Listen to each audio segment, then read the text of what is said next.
retaining and creating new jobs is something that a lot of people mentioned. We've already talked about that a little bit. But I guess the question is, are there actions the city or the community should be taking in order to retain or create more jobs? Yes. I'm not sure what current council has on the table. What I would like to see is some teaching, training, and developing. Teaching us the skill, training us in that skill, developing people of all sorts, low income, high income.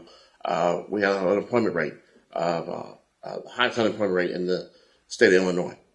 Teaching, training, and developing. I think it's going to, if we involve them three things, I think that is going to be key to some economic development success here in Decatur. Thanks. Pat? Well, again, that's a two-part strategy. Number one, provide the basic infrastructure that our existing industry needs, and we look attractive to any potential businesses that are looking at us. As Derek said, number two is we have to have a hardworking, which we do, but we also have to have a better educated a workforce. Now, again, that doesn't mean a 4-year college master's degree. We need, the industries are looking for workers that can, run the modern machinery, whether it's welding and that. We have some good, Richland is doing a great job of expanding that part. Everyone looks down at trade. We're all in a trade. I think we need to give them as much support as possible. Richland and Millikan University, and encourage a lot of our young people. Maybe you don't need to go to a 4-year college and have $100,000 debt when you get out. But if you go into a trade that industry is looking for, we've all sat through meetings where industry leaders have said, we're importing people into Decatur because we cannot find the workers and the educated workers to run the machines. So again, working together with other industries and finding out what they need, and then again, maybe we need to have a big summit, bringing together industries, the government, and our educators to make sure that we're all in the same boat. I have pushed the last year when I opened up a new agricultural exhibit out at the museum, and I had 5 farmers sitting there, and none of them in the audience were aware that Richland had an agricultural education program. These are farmers that are well placed. They did not know. So again, how we need to push Richland to make sure they push that type of program, because look, we have ADM, we have Tate & Lyle, we have other industries.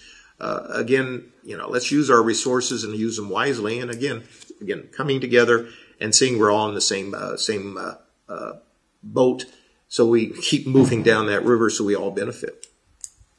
Thanks. Julie? Well, I would agree that workforce is an issue for this community, but I don't really think that's the role of the city council, other than to be supportive of the efforts that are ongoing right now. I think primarily the city needs to make sure that we are as business friendly as we possibly can be, that we are talking with industry leaders here or companies to find out if there's something that we could be doing to make it better for them to expand here.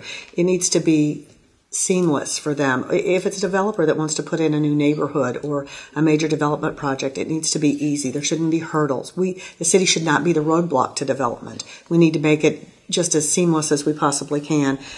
We need to be sensitive to their issues as well. I know that the city manager has worked with ADM and talked to Tate & Lyle, who are 2 of the biggest water users we have, because the water rate increase is going to hit them as well. But they need water. Industry needs water, and that's why it's so important that we develop several other sources of water. So I think it's more about fulfilling the needs of the businesses that can expand here. It's so much easier to grow jobs than it is to attract jobs. If you can get a company when it's going to expand a line or expand some other aspect of its industry to do it here as opposed to someplace else, we want them to feel like we were very responsive as well as proactive, finding out what they need. and then doing it. Thanks. Jerry? I completely agree with what Julie just said. The city of Decatur shouldn't be in the training business. We should be supporting, like Workforce Solutions, Richland Community College, the ones that are in the business of training our workforce. And I think that we have some really good programs, and they do report to the council, at least on an annual basis. So, our role is pretty much public safety, and we need to be careful that we don't get involved directly in some of these programs. As far as economic development,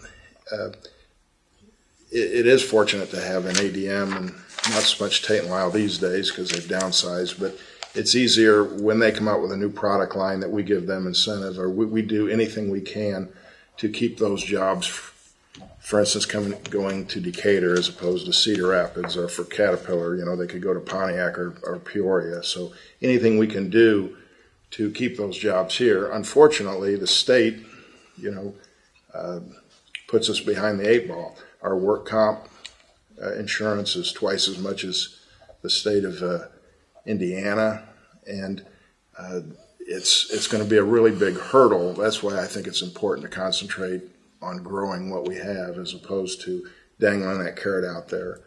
And Decatur, we've got a airport that can land 747s. We've got premium rail lines that come through here.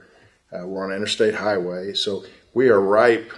And I think we have the workers ready to go to work. I know that our unemployment side, like Pat said, but I think we do have people that are capable of filling the slots if somebody were to relocate here, or if one of our existing factories was going to start a new product line.